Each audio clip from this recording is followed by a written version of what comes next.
when he said, Mom, you need to let me go, he said it in a way that wasn't just like, let me go to the shop. Mm-hmm.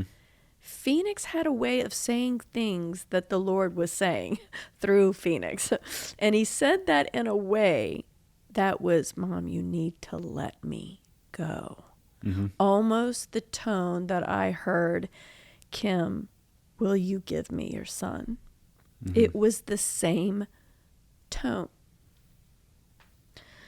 So he went, and hours later, I even made dinner to coax you guys back home early because I knew it was kind of hot. And so if people know me, know I never cook. I just don't. And I was going to woo you back home early from the shop with some food. And I remember I had gotten salmon out and I was cooking all this stuff and I had it all out. It was still baking and still cooking. And I remember calling you and you said, oh, we're just wrapping up and I'm just about to, do this last minute thing on this job. And Phoenix, because my bike was, we were getting the chain fixed. We kept the bike that just got fixed at your shop that normally is not there. And you said, Phoenix just took the bike and he went on a bike ride. He said he was just going to go around the block. And then when he gets back, we'll be home. Mm. And I remember in that moment, I said, no. I know. I was like, you need to chill out.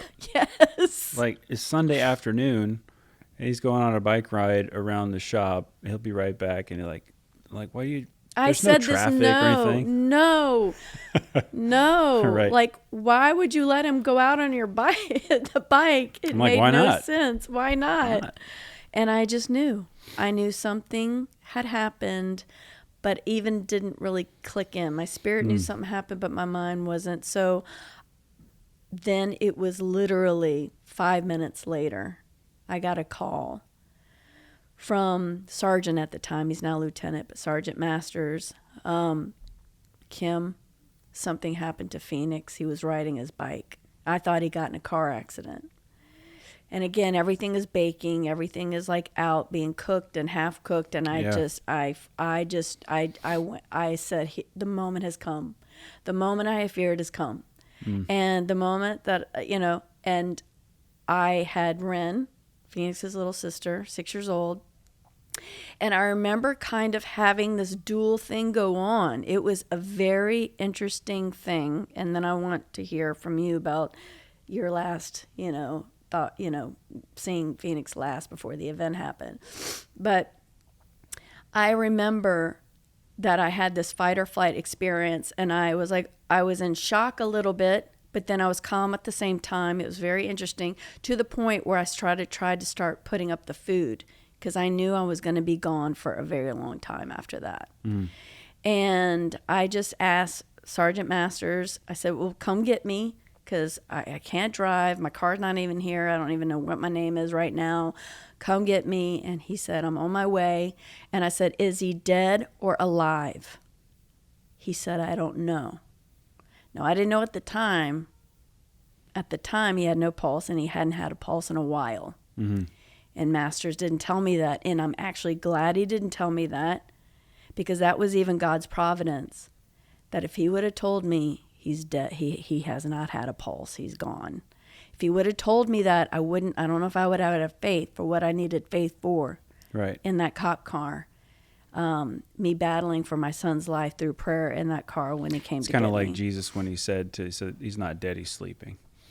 And they're like, what do you mean he's not sleeping? And he's like, well, let me make it plain. Yeah, okay, yeah, he's right. He's trying to still help people to realize that membrane between, heaven and earth, right? What we think of just dying and then moving on, it's not, right? It's like, what's the difference between sleeping and finally that time where it talks about it, we're appointed once to die.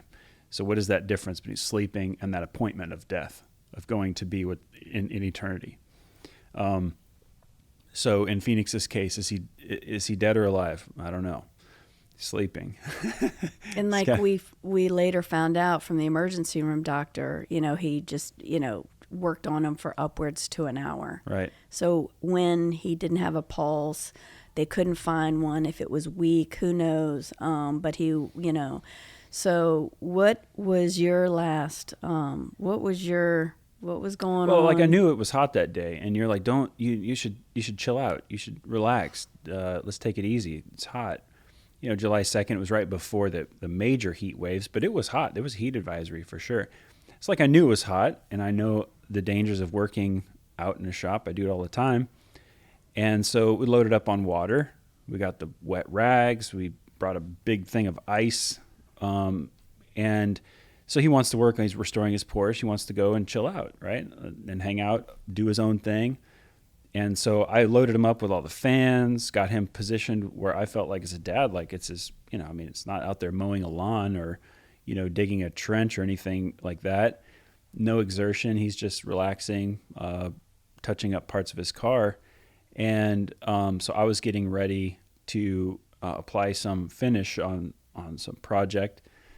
And right before I went to then put the finish on, it was lacquer, so I didn't want him in the building.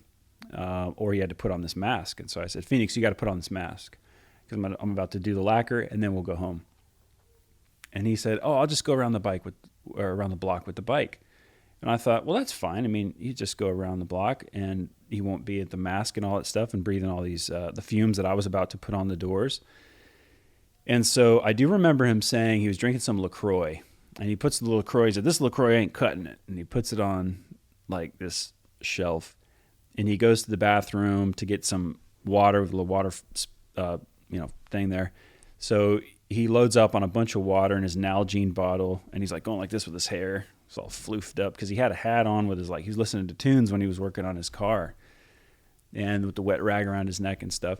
So he had that big fan, that huge giant so I'm like, fan that you put on him. There was nothing that seemed out of the normal. He seemed fine. So he gets on the bike and the last thing he does, he throws up his hand, gives me the thumbs up like this with his crazy hair. And that was it. And it was like, now Phoenix, you know how he is. Like even if he goes fishing down the river, he takes his pole, he goes fishing, and he might last for like 30 minutes. I mean, he's not a genuine fisherman, right? 30 minutes and he comes back. Same thing with the bike. I'm thinking he's going to go around the block. He's pretty to the point. He's not going to go get lost. He doesn't just go on and on with it. Yeah. Not like me. So he's gone for longer than, a ride around the block. And even at that point, before you had called, I looked through my phone, I wonder if I know anybody who might be on duty right now at the police department to keep an eye out. There was some part of me that was like, it's kind of gone a long time. And I sort of brushed that to the side thinking chill out, right? Then you called and you said, where is he? I went, he's on a bike ride. He'll be right back. And then we're going to come home. And you're like, a bike? Why'd you let him go on the bike for? I'm like, relax, settle down. But internally, I was like, well, maybe something. So I go out onto Jefferson, out of the shop, and I look to the left, and I look to the right. Maybe, nothing there. I go out on the other street, that's on the other side of the shop. I look to the left, look to the right. I need to settle down. And then you called again, and I'm like, okay, seriously? You need to settle down. And that's when you said, an accident happened. He's in the hospital. And I had all the keys to the car because I took the fancy car along with my truck keys. Mm-hmm. So you couldn't even take the truck. And you're like, go to the hospital. So I drop everything, And I'm thinking, like you talked about, I'm thinking that he got hit by a car or something like this. So I'm driving to the emergency room and then I walk in and, I don't think you can be prepared for that, because you were on the phone saying, stay on the phone with me. And I walk in and then the officer says or not the officer, it was a nurse. And she said, Mr. Bigler, go into this room. And you said, where are they? What room? Mm-hmm, I knew. And I said, it's some kind of waiting room. I said, are they bringing you to the room? And I went, and then it clicked, it went from maybe a broken leg, inconvenience to, uh-oh. You told me that he was blue and he wasn't there. Well, yeah, so I didn't go in that room. I didn't go in that room. You told me you saw him blue and he wasn't there. This finally, Masters came. It seemed like it took him 3 hours to get to the house. And he came to the house, and I just threw kittens in there, and I just was in, and I remember literally getting in the car, and it was like, you have a choice to make.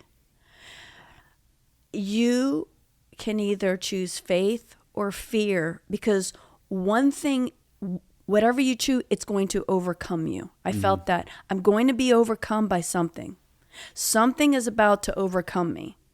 And something, still small voice is telling me I get to choose what overcomes me. I get to choose. I get to choose what overcomes Kim Winston Bigler in this moment. And I knew that my son needed my mind and my spirit and my body to be strong. And I knew from past experience that fear would not do that. So I chose faith, because he needed it. He needed me to fight. And so I said, I'm going to choose fight. I just remember I'm going to choose faith. And when I chose, in an instant, I am going to war. Like, I felt a gift of faith. I don't care what you call it. Some people say, I think it is sounds a gift like of you got a gift of faith. I think it is a gift of faith. But I had to choose faith to get imparted more of that. You got to unwrap it. And God provided what I needed to war. And that's why I tell people, faith is not beautiful. Faith is messy. Faith is not just, this cute little thing we do on Sunday. Faith is war. It's called a fight of faith for a reason. It's called, you got to put on the armor of God. There's an armor for a reason. And everything that I had been telling people about faith, everything that I felt I believed about faith was being put to the test, because I had to choose it. And I was facing my biggest fear of my life was losing my one and only son. And I knew that whatever I chose was important. And I went to, so all I remember, and again, I had to get this from Masters. He had to tell me what I said. I don't really remember what was in the car. I just remember choosing it. I remember that the devil wanted to just overtake me with fear and doubt and unbelief and grief. And I had to fight that thing, and I warred. And every scripture that I could remember came out of my mouth. And I was saying, he will not die, he will live. I remember taking authority over a spirit of death and destruction. So all that stuff that I learned on the mission field came out of me, and I took authority, and I went to town really up until the hospital. And I was just warring and speaking life. I just remember speaking life. And then when I got there, I didn't realize at this time, again, I had to hear it from after the fact from Masters and the first responders, but Phoenix had been gone. And he will hopefully be on this podcast to give his own testimony. But after we prayed, Phoenix came back. Yeah, you told me that in the car that Masters was, and we'll hear from Masters too, but apparently he was silencing certain alarms because they were like, well, they haven't called it yet. They haven't called that he's passed, but they were in preparation for that. And when I walked in and to see Phoenix, I didn't go in that waiting room because you're like, don't go in there. And I was like, oh, I'm not going in there. Don't go in the room. I kept telling you, don't go, whatever you do. And the room was on my left. Don't go in the room. The room. There's no windows in that room. So I'm like, I don't want to do that. So it was to the left, and to the right were the double doors going into like the ER area. So I walked through the double doors, and I'm kind of like in shock. I don't know what to expect. And I see where all the activity is in this one room. And ERs can be busy, but this room was very busy. There, if I remember correctly, there was 4 police officers and 2 firefighters that were lined up against the wall with their arms crossed. And these are tough dudes, right? And they're trying to hold back their emotions. They're kind of stone-faced, red-eyed, and they're not really looking at me. We're we're in a small town, right? Like everybody kind of knows who everybody is. So I walk in, the nurses are rushing in and out of the room, and they're trying to hold it together. And then when I walk, I'm like, okay, I'm going to be chill. I'm going to be chill because I don't want to be escorted out. I'm chill. All is fine. Nothing to see, folks. You know. And I'm like on the phone. So I sort of slowly, calmly walk up. Internally, I'm not calm, but I'm chill. Walk up to the room and I say, how can I help you? So I'm Phoenix Bigler's dad, just looking for Phoenix. And they didn't say anything. So I'm going to poke my head into the room and I see Phoenix. And I see his chest, mechanical, like a robot, because it got the ventilator. And it's like out and in and out and in. Not like normal breathing, like we're going to make you breathe like this. And I look at the monitors, because, like... You saw it. Yeah. And it wasn't, normal, nothing like that. And I see, I don't know, 5, 6 doctors or nurses and stuff like this, not doctors, but nurses and all this medical staff. When I walk into the room, there's the EMS people that are there, 2 or 3 of them. They're just all like wallflowers lined up against the wall, watching everything. And then more police officers in there. And I walk in and I see the color. I don't see any broken bones. I see like a little scrape on his face, but he looks okay, not mangled, no car wreck, So that was but the first not time, okay. Right. That was the first time that we found out it wasn't a car that hit him. Yeah, I'm like, what's like he's like the color of his skin, like he's not there, but all of his body's there. And that's when you said, what's happening? And I said, it's not good. And I just walked out and I didn't know how to feel about this because, you build your business, you build your life around your family, and Phoenix is so much better than everything I've ever been good at. He's great at school. Phoenix is special. He's a special kid. And I think most parents feel this way about their kids. But I don't know what to do at this point. You didn't know what to do when I got there, and I just knew he was going to be fine. You couldn't tell me any different after the prayer. I knew God was going to save him. Whatever it was, I didn't even understand it. He was going to say, Phoenix was not going to die. And all of a sudden I get there and everybody's lined up wanting to give me a hug and they have this like grief on their face. And I remember, and God bless everybody, because they, of course, who wouldn't want a hug in the situation? Well, I didn't. And I wanted to war, and I wanted you to war, and I wanted you to believe. And I was just like, how is everyone looking like there's about to be a funeral when there's not? Y'all all better stop it. It was almost like I was annoyed. Like I think at that point you were the only one who was in that mode, and it took me, I would say, 3 days to get into that mode. I remember going, if you can't have faith, get out of the room. That was later on at the ICU. Get it together, man. And then I had to like kind of just let's choose to figure this out here with the Lord. But it's true. Once you unwrap, this is a gift of faith, because once you have that, like you have to choose, and then once you unwrap it, you become stuck with it, and you get a little stubborn. And when you have it, then nobody can tell you anything because now you got it. Yeah. But until you get it, you're kind of shaky. What are you going to believe? What are you going? Which route are you going to go? And that's when the doctor came in, the emergency room doctor. He came in.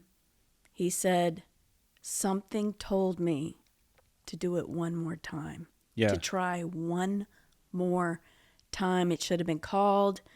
We worked on him from upwards to an hour with a week or no pulse. Something told me one more time. And then Masters later told me it was done. He's not back. Prayer ended. All of a sudden, the doctor felt one, and he's back. And it's interesting that the record of those, it says shock 1, and it shows the heart rate before and after shock. So he's in, VFib, which is not good. That's what knocked him out, was cardiac arrest with VFib, and that stops the blood flow. And so it's all on tape. You see it in that security footage, right? But while he's behind that, in that alleyway where he initially fell down, they're trying to resuscitate, do CPR, blah, blah, blah. That's not working. So then the EMS is like, well, let's call it. Let's get the coroner. And that's when I believe, if I have the facts right, the fire department, Covington Fire, said, no, we're bringing him. The way we do this is we bring him to the hospital and the doctors can call it. I think that's kind of how that went. And anyway, on that, you can see on the record of with I think called a defibrillator, the shocker, right? And they prepare shock number 1, patow, right? Over the course of 15 minutes, right? Shock number 2. Shock number 3. That was, let's try it one more time. And you wonder if at any one of those points, shock number 1, because this is not working. Shock number 2, look, we've done it twice. This kid's, nothing's responding. He's already been on the alley. One more time. For 30 minutes. For 30 minutes. And I remember talking to Dr. Nicholas Salerno. He's like, we were going to throw everything we had at this kid. And I'm grateful for people that don't give up the fight. Thank the Lord. That in and of itself was God moving. Yeah. So when we found out he did go on his bike ride around the alley, or the block, he chose to go in the alley behind the Southern Hotel, because that is not a road that was very traveled a lot. I think that's why he actually went down it, because he could just go down it easily without cars and traffic. And that's when you saw him on the cameras later on.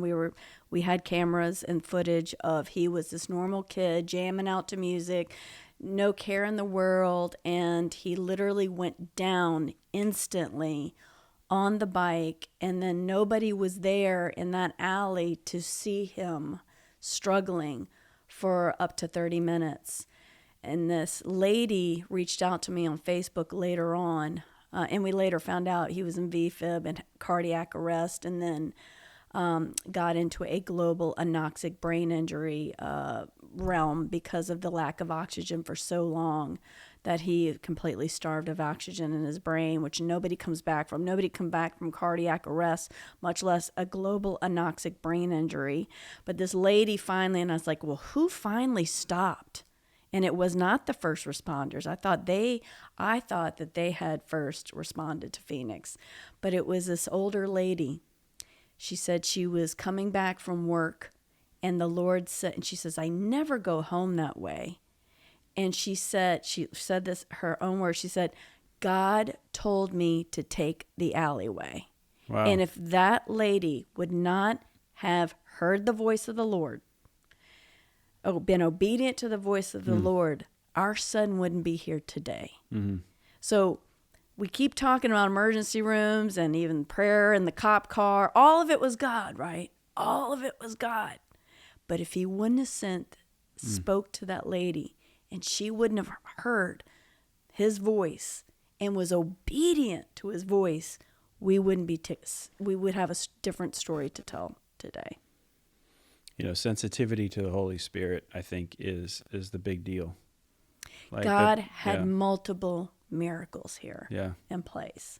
As believers, it's like those who call on the name of the Lord will be saved. And it's like, Lord, give us sensitivity to your Holy Spirit in our daily living, where you will lead us and guide us. We always think about God leading us and guiding us for like big decisions, business decisions, or lead us and guide us in a kind of like this future, time where we might need his help. But maybe it's take a right here on the street and you find a kid laying there. You just don't know how God will lead you and what he'll help. But sensitivity to the Holy Spirit in wherever you're found and in whatever condition you're in, I mean, isn't that the main point? It is. And I'm just grateful for everybody that listened to that still small voice. And that really helped to get us over that hump.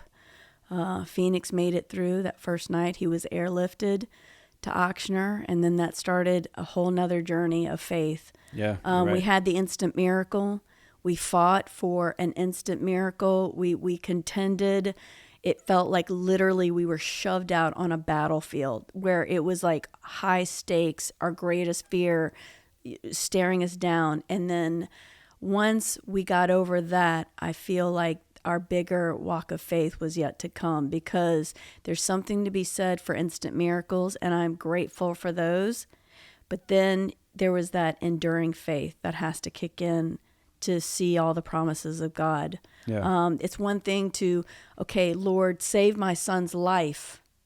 But then it became, no, help him to live in the land of the living. Don't just save his life for him to be a vegetable. Yeah. And that started a whole new walk of faith for us. Mm-hmm. Yeah. It's big.